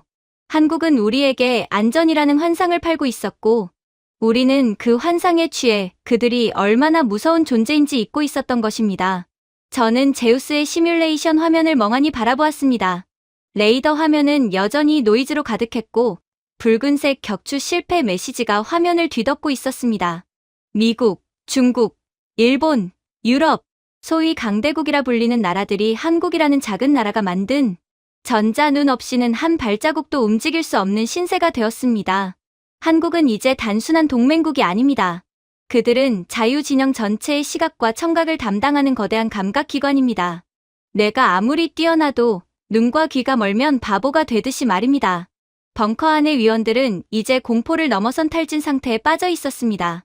하늘에서는 적기가 날아오고 바다 밑에서는 잠수함이 우글거리는 상황에서 한국의 센서 없이는 방아쇠조차 당길 수 없다는 사실이 뼈저리게 다가왔으니까요. 하지만 인간이 느끼는 가장 원초적인 공포는 총칼 앞에 섰을 때가 아닙니다. 바로 목이 타들어갈 때입니다. 미사일은 피할 수라도 있지만 갈증은 피할 곳이 없기 때문입니다. 타르타로스 벙커의 메인 스크린에 새로운 경고창이 떴습니다. 이번에는 붉은색이 아니었습니다. 죽음을 상징하는 건조한 황토색, 바로 가뭄과 물 부족 경보였습니다. 물, 고작 물입니까? 케이드 박사, 우리가 지금 전쟁 위기를 논하고 있는데 수도관 따위나 걱정해야 합니까? 프랑스 출신의 지칠 인프라 위원장, 장폴이 짜증 섞인 목소리로 불평했습니다. 그는 유럽의 오래된 석조 건물과 로마 시대부터 이어져 온 상하수도, 기술에 대한 자부심이 대단한 사람이었습니다. 물은 하늘에서 떨어지고 강에서 퍼올리면 그만입니다. 한국이 댐이라도 막았다는 겁니까? 그건 그냥 토목 공사일 뿐입니다. 프랑스와 스페인의 수자원 기업들이 훨씬 역사가 깊어요. 그의 오만한 발언이 끝나기도 전에 중동 지역의 긴급 회선이 연결되었습니다. 화면에 나타난 인물은 사우디아라비아의 미래 신도시, 네옴시티의 건설 총괄 책임자 라시드였습니다. 그의 뒤로는 섭씨 50도가 넘는 사막의 열기가 아지랑이처럼 피어오르고 있었고 멀리 보이는 거대한 해수 담수화 플랜트 굴뚝에서는 연기가 뚝 끊겨 있었습니다. 장폴 위원장, 당신은 지금 20세기에서 살고 있군요. 하늘에서 물이 떨어진다고요? 여기 사막에서는 1년 내내 비 한 방울 구경하기 힘듭니다. 그런데 우리 국민들이 어떻게 샤워를 하고 수영장에 물을 채우고 도심 속 숲을 유지하는지 아십니까? 라시드는 손에 들고 있던 생수병을 카메라 앞에 흔들어 보였습니다. 이 물 한 병이 석유 한 통보다 비싼 시대입니다. 사우디와 UAE 국민이 마시는 물의 70%가 어디서 나오는지 아십니까? 바로 바다입니다. 짠 바닷물을 마실 수 있는 맹물로 바꾸는 마법, 해수 담수화 플랜트에서 나옵니다. 그리고 그 플랜트의 심장을 쥐고 있는 게 바로 한국의 두산에너빌리티와 GS건설입니다. 그는 리야드 시내의 CCTV 화면을 띄웠습니다. 수도꼭지를 틀어도 물이 나오지 않아 당황하는 시민들의 모습, 마트에서 생수를 사재기하기 위해 주먹다짐을 벌이는 아수라장이 보였습니다. 한국 엔지니어들이 철수한 지 딱 24시간 지났습니다. 한국산 고압 펌프 제어 시스템과 에너지 회수 장치가 멈추자 리야드의 수도꼭지가 말라버렸습니다. 당신들이 한국 시스템을 끄는 순간 사막의 오아시스는 신기루처럼 사라진 겁니다. 장 폴 위원장이 당황하며 반박했습니다. 프랑스 기업들도 담수화 기술이 있습니다. 베올리아나 수에즈가 있잖습니까? 그들을 투입해봤습니다. 하지만 결과는 참담했소. 라시드가 책상을 내리치며 소리쳤습니다. 유럽산 필터는 걸핏하면 막힙니다. 페르시아만의 바닷물은 염분 농도가 높고 적조가 심해서 일반적인 역삼투압 필터로는 일주일도 못 버티고 찢어집니다. 하지만 한국은 다릅니다. 한국 엔지니어들은 AI를 이용해 바닷물의 탁도와 온도를 실시간으로 분석하고 펌프의 압력을 미세하게 조절해 필터 수명을 3배나 늘렸습니다. 한국이 지은 플랜트는 적조가 오건 기름 유출이 되건 묵묵히 맑은 물을 뿜어냅니다. 그건 기술이 아니라 기적입니다. 그는 한국 기업이 지은 세계 최대 규모의 담수화 플랜트 라스 알카이르의 웅장한 모습을 보여주었습니다. 축구장 수십 개 크기의 거대한 설비가 사막 한가운데서 바다를 강으로 바꾸고 있었습니다. 보십시오. 한국 기업인 두산에너빌리티는 증발 방식과 역삼투압 방식을 결합한 하이브리드 기술을 세계 최초로 상용화했습니다. 전기도 아끼고 물도 더 많이 생산하죠. 우리 중동의 오일머니가 왜 전부 한국 건설사로 들어가는 줄 아십니까? 그들은 우리에게 생명을 팔기 때문입니다. 석유 없이는 살아도 물 없이는 3일도 못 버팁니다. 한국이 떠나면 우리 왕국은 다시 모래먼지 날리는 죽음의 땅으로 돌아갈 겁니다. 식수만이 문제가 아니었습니다. 이번에는 물 때문에 도시가 잠길 위기에 처한 곳에서 연락이 왔습니다. 싱가포르와 도쿄의 지하 터널 관제 센터였습니다. 화면 속에는 태풍이 몰려오는 위성 사진과 함께 지하 터널의 수위가 위험 수치까지 차오르는 그래프가 붉게 전멸하고 있었습니다. 여기는 싱가포르입니다. 태풍이 상륙하기 직전인데 지하 대심도 빗물 터널의 배수수 문이 열리지 않습니다. 제어권이 한국에 있습니다. 장 폴 위원장이 의아해하며 물었습니다. 터널, 땅 파는 건 그냥 굴착기만 있으면 되는 거 아닙니까? 유럽의 터널 굴착기 기술이 원조입니다. 싱가포르 관제소장이 헛웃음을 터뜨리며 지하 단면도를 띄웠습니다. 위원장님, 이건 그냥 땅굴이 아닙니다. 도심 지하 50m, 복잡한 지하철과 전력구 사이를 요리조리 피해 지나가는 대심도 터널입니다. 이 난공사를 성공시킨 게 누군지 아십니까? 한국의 DLENC와 현대건설입니다. 그들은 GTX 공사로 다져진 미친 기술력을 가지고 있습니다. 화면에는 거대한 두더지 같은 TBM 장비가 지하 안반을 뚫고 나가는 시뮬레이션이 보였습니다. 한국 엔지니어들은 TBM 장비에 AI 센서를 달아 앞쪽의 집안 상태를 미리 예측합니다. 연약 집안이 나오면 굴착 속도를 줄이고 안반이 나오면 커터 헤드의 압력을 높입니다. 오차 범위요. 10km를 뚫고 나갔는데 출구 오차가 고작 2mm였습니다. 2mm, 유럽 업체들이 공사했을 때는 터널이 무너지고 도로가 가라앉는 싱크홀이 생겨서 난리도 아니었습니다. 그런데 한국이 손을 대면 지상에 있는 사람들은 발밑에서 공사를 하는지조차 모릅니다. 그는 싱가포르 마리나 베이 샌즈 호텔 지하를 관통하는 고속도로 터널을 보여주었습니다. 이 터널은 평소에는 도로로 쓰이다가 홍수가 나면 거대한 배수로로 변합니다. 이 복잡한 가변 시스템을 제어하는 소프트웨어를 한국이 독점하고 있습니다. 지금 한국 서버와의 연결이 끊겨서 수문을 못 열고 있습니다. 이대로 태풍이 오면 싱가포르 금융가는 물바다가 됩니다. 100조 원의 피해가 예상된다고요. 물을 만드는 기술, 물을 빼는 기술. 한국은 물을 지배하는 포세이돈과 같았습니다. 하지만 더 충격적인 것은 우리가 이미 가지고 있는 물을 지키는 기술이었습니다.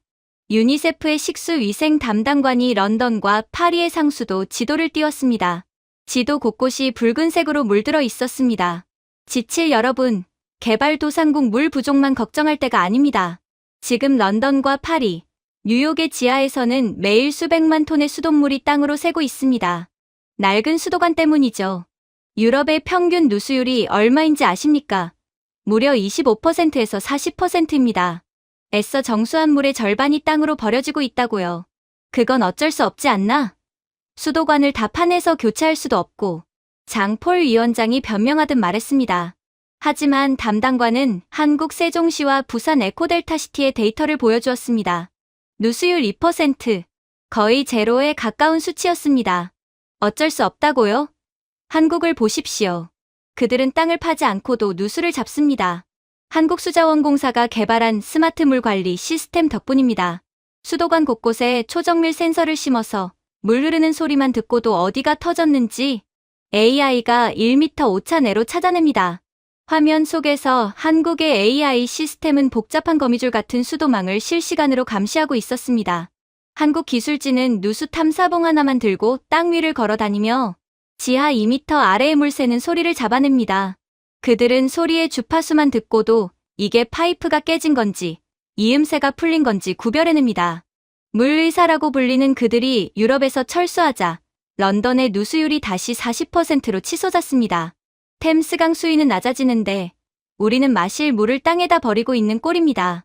이게 문명국가입니까? 벙커 안은 충격에 휩싸였습니다. 우리는 한국을 반도체나 만드는 제조국가로만 알았습니다. 하지만 그들은 사막에서 물을 창조하고 복잡한 도심 지하를 혈관처럼 뚫으며 낡은 파이프의 숨소리까지 듣는 물관리의 신이었습니다. 사우디의 오일머니가, 싱가포르의 국부펀드가 왜 한국 기업들에게 백지수표를 내밀며 모셔가는지 이제야 이해가 되었습니다. 기후위기의 시대, 물은 곧 생존입니다. 그 생존의 열쇠를 한국이 쥐고 있었던 것입니다.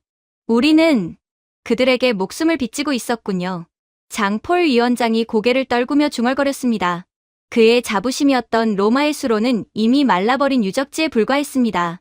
21세기의 수로를 만드는 것은 한국인이었습니다. 화면 속 목이 말라 울부짖는 사막의 아이들과 침수되어가는 화려한 도시들의 모습이 교차되었습니다. 한국이 스위치를 내리는 순간 부자 나라는 물에 잠기고 가난한 나라는 말라 죽습니다. 이것이 냉혹한 현실이었습니다. 제우스, 시뮬레이션 중단해. 제 목소리는 떨리고 있었습니다. 반도체, 산업, 에너지, 식량, 국방, 그리고 물까지. 한국은 전 세계를 움직이는 거대한 톱니바퀴의 중심축이었습니다. 축을 뽑아버리면 톱니바퀴는 멈추는 게 아니라 무너져 내립니다. 물론 벙커 안의 위원들은 이제 완전히 지쳐버렸죠.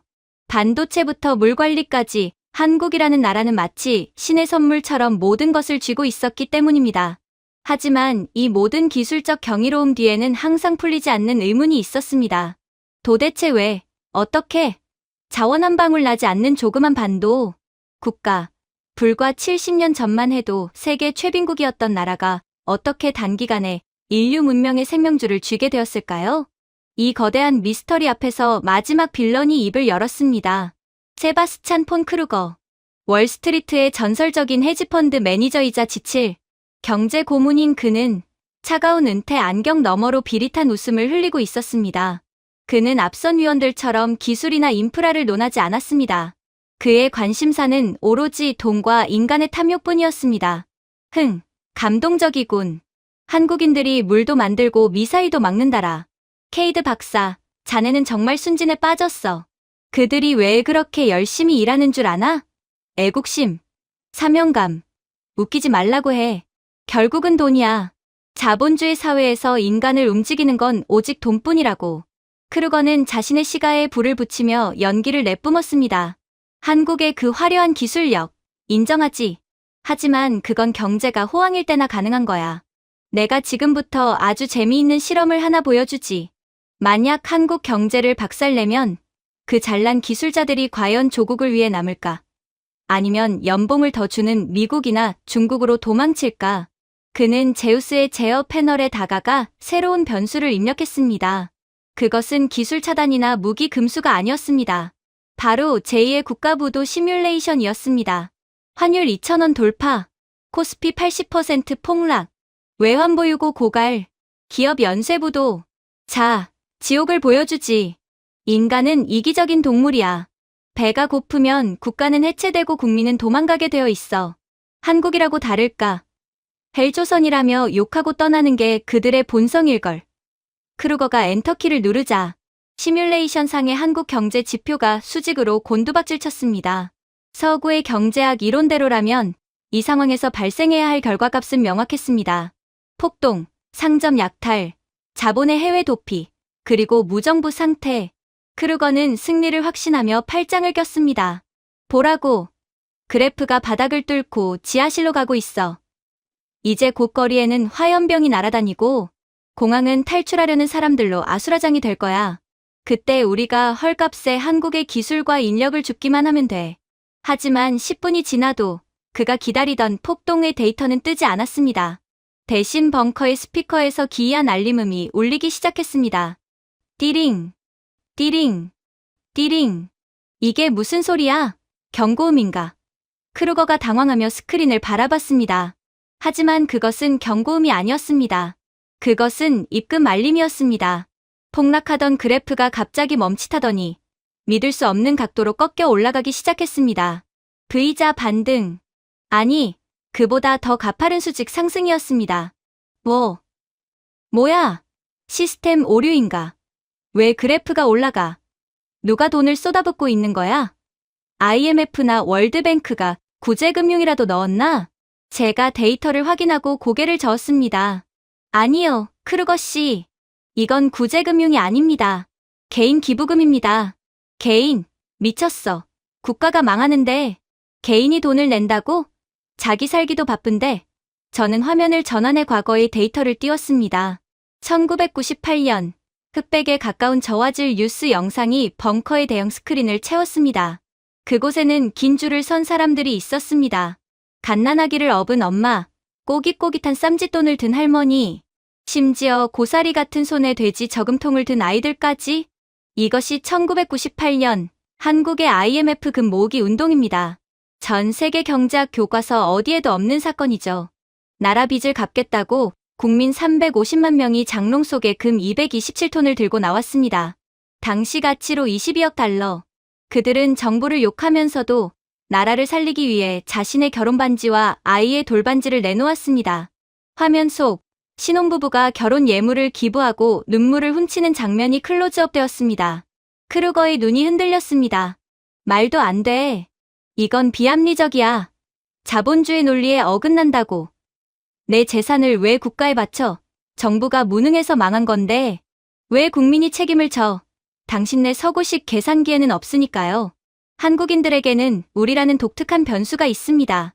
그들은 위기가 오면 각자 도생하는 게 아니라 뭉쳐서 위기를 씹어먹습니다.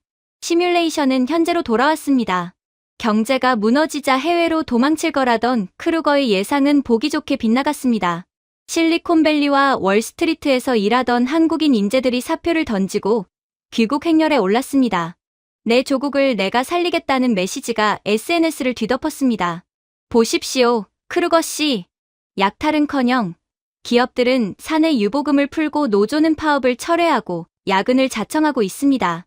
당신이 부도를 내면 낼수록 한국인들의 결속력은 다이아몬드처럼 단단해지고 있습니다. 이건 경제학이 아닙니다. 이건 한이라는 정서입니다. 저는 또 다른 역사적 영상을 띄웠습니다. 1953년 전쟁으로 모든 것이 잿더미가 된 폐허의 서울. 학교 건물은 불탔지만 사람들은 천막을 치고 칠판 하나를 걸어놓은 채 아이들을 가르치고 있었습니다. 굶어 죽어가는 와중에도 부모들은 허리띠를 졸라매고 자식의 손에 연필을 쥐어주었습니다. 이 사진을 보십시오. 전쟁 직후 세계 최빈국이었던 나라입니다. 먹을 것도 없던 시절 한국의 부모들은 자신의 끼니를 굶어가며 자식을 학교에 보냈습니다.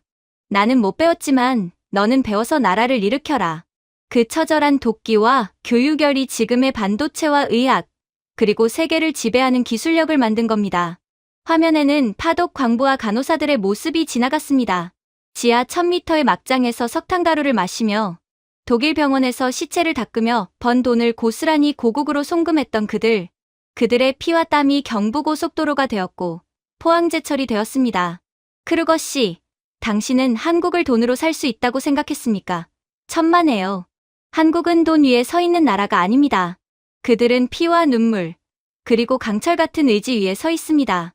5000년 역사 동안 900번의 침략을 당했지만 단 한 번도 소멸하지 않았습니다. 밟으면 밟을수록 더 강하게 튀어오르는 용수철, 그게 바로 한국인입니다. 시뮬레이션 그래프는 이제 정고점을 뚫고 우주를 향해 치솟고 있었습니다. 위기를 기회로 바꾼 한국 기업들이 체질 개선에 성공하며 오히려 경쟁국들을 압도하기 시작한 것입니다. 크루거는 털썩 주저앉았습니다. 그의 손에서 시가가 떨어져 바닥을 굴렀습니다. 내가 졌다. 이건 인간이 아니야. 불사조야. 잿더미 위에서 춤을 추는 불사조라고.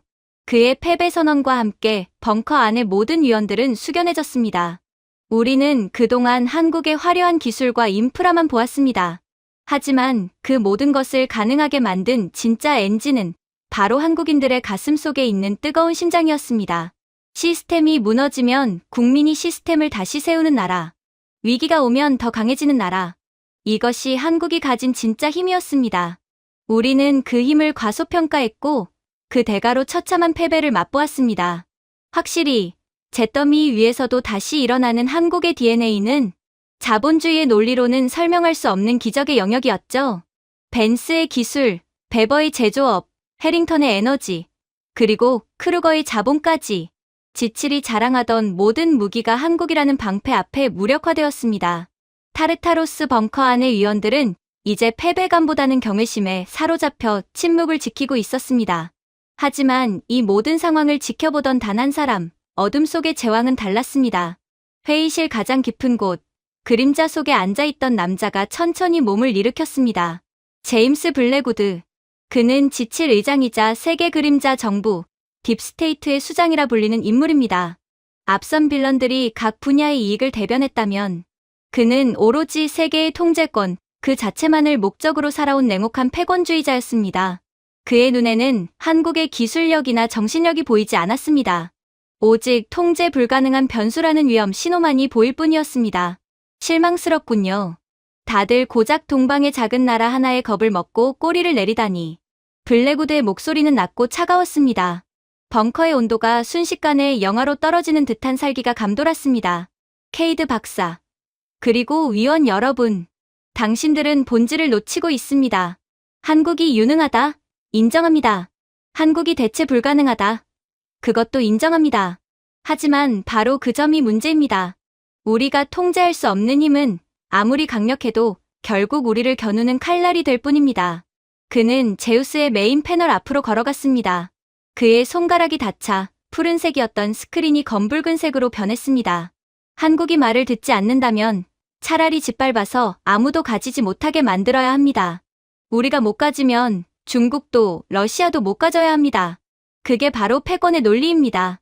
의장님, 지금 무슨 생각을 하시는 겁니까? 설마. 제가 말리려 했지만 블랙우드는 잔인한 미소를 지으며 새로운 명령어를 입력했습니다. 오퍼레이션 제로. 한국 초토화 시나리오를 가동합니다. 반도체 공장을 폭격하고 조선소의 도크를 파괴하고 주요 데이터 센터를 마비시킨다. 핵심 기술자들은 납치하거나 제거한다. 한국을 1950년대 전쟁 직후의 석기시대로 돌려보내는 겁니다.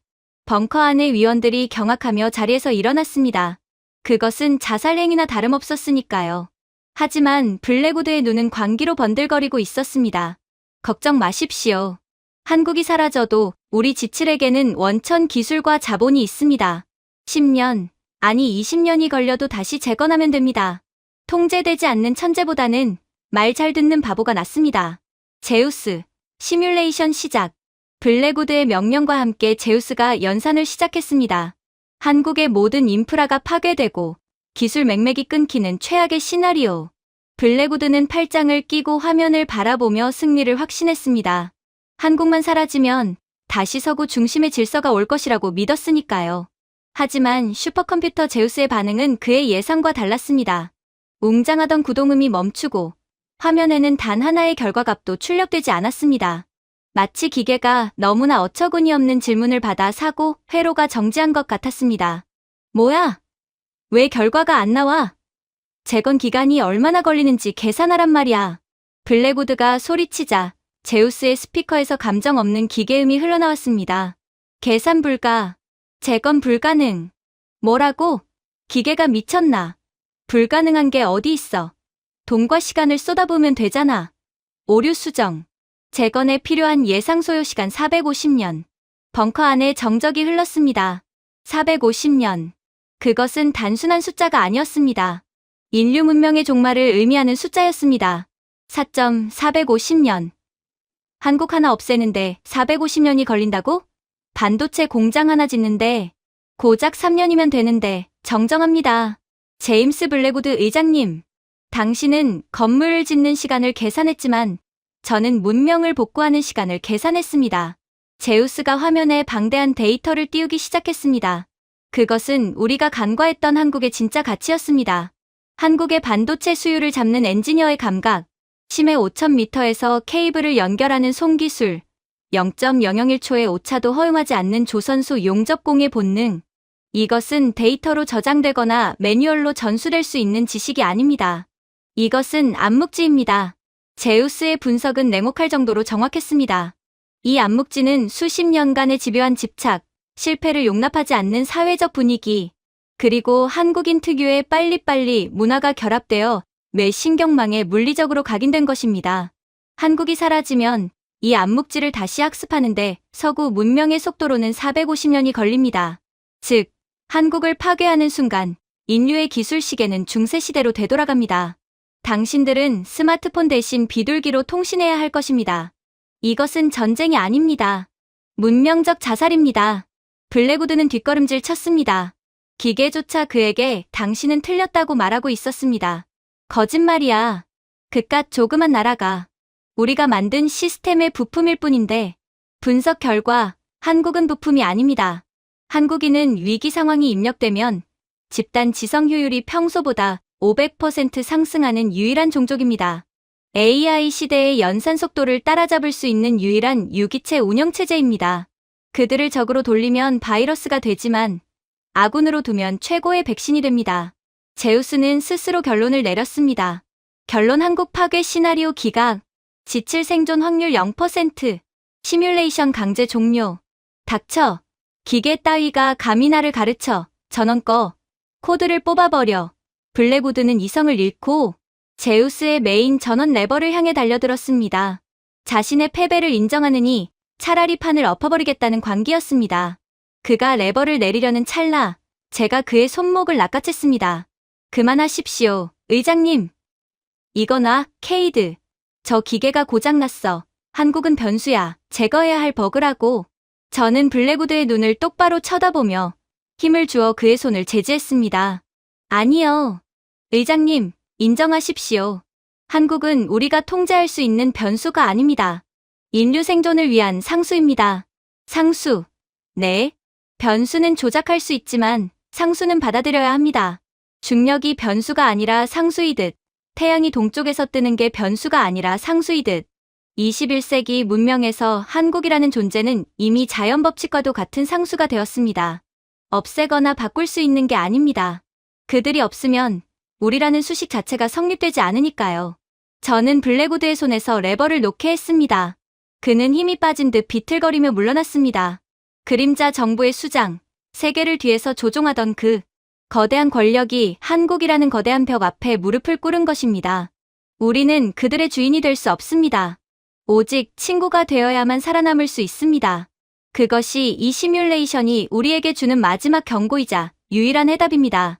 저는 떨리는 손으로 제우스의 키보드 위에 손을 올렸습니다. 그리고 블랙우드가 입력했던 초토화 코드를 지우고 새로운 명령어를 입력했습니다. 전략적 동맹 및 무한 신뢰. 엔터. 그 순간 벙커를 가득 채웠던 붉은색 경고등이 일제히 꺼졌습니다. 웅웅거리던 사이렌 소리도 멈췄습니다. 대신 화면 가득 눈부신 녹색 빛이 차올랐습니다. 그것은 생명의 색이자 희망의 색이었습니다. 그리고 화면 중앙에 거대한 문구가 떠올랐습니다. 대한민국 최우선 동맹국, 전세계 번영 전망 99.9%. 벙커 안에는 무거운 정적 대신 묘한 전율이 감돌았습니다. 벤스, 베버, 해링턴, 크루거. 각 분야에서 세계를 호령하던 거인들이 자리에서 일어났습니다. 그들은 화면 속에 빛나는 코리아라는 글자를 향해 누가 먼저랄 것도 없이 기립 박수를 보내기 시작했습니다. 그것은 패배자가 승자에게 보내는 굴욕적인 항복이 아니었습니다. 인류의 문명을 지켜준 구세주에게 보내는 진심 어린 경의와 감사의 표시였습니다. 블랙우드 의장마저도 고개를 떨구고 깊은 한숨을 내쉬었습니다. 그의 오만했던 제국주의적 야망이 한국이라는 거울에 비친 자신의 초라함을 깨닫고 사라지는 순간이었습니다. 저는 벙커의 출구를 향해 걸어갔습니다. 육중한 철문이 열리고 지상의 빛이 쏟아져 들어왔습니다. 저희는 세계에서 가장 뛰어난 슈퍼컴퓨터의 시뮬레이션을 통해 지옥과 천국을 오갔습니다. 그리고 깨달았습니다. 신은 한국에게 석유 한 방울, 가스 한 줌도 주지 않았습니다. 좁은 영토와 분단의 아픔, 그리고 수많은 침략의 역사만을 주었습니다. 하지만 신은 공평했습니다. 자원을 주지 않는 대신 그 어떤 자원으로도 대체할 수 없는 사람을 주었습니다. 위기 속에서 빛나고 불가능을 가능으로 만들며 잿더미 속에서 미래를 피워내는 한국인이라는 위대한 유산을 주었습니다. 그들은 이제 세계의 변방에 있는 작은 나라가 아닙니다. 인류가 나아가야 할 미래를 여는 열쇠이자 문명이 멈추지 않게 뛰게 하는 심장입니다. 이제 저는 압니다. 우리가 한국의 손을 잡는다면 인류에게 불가능한 미래는 없다는 것을. 그들과 함께라면 우리는 사막의 숲을 만들고 심해의 도시를 세우며 우주로 나아갈 수 있습니다. 대한민국, 당신들이 있어서 오늘 밤 세계는 안심하고 잠들 수 있습니다. 진심으로 감사합니다. 제가 준비해온 내용은 여기까지입니다. 끝까지 시청해주셔서 진심으로 감사드리며 여러분들의 구독과 좋아요, 알림 설정은 영상 제작에 큰 힘이 됩니다. 이상 세모튜브였습니다.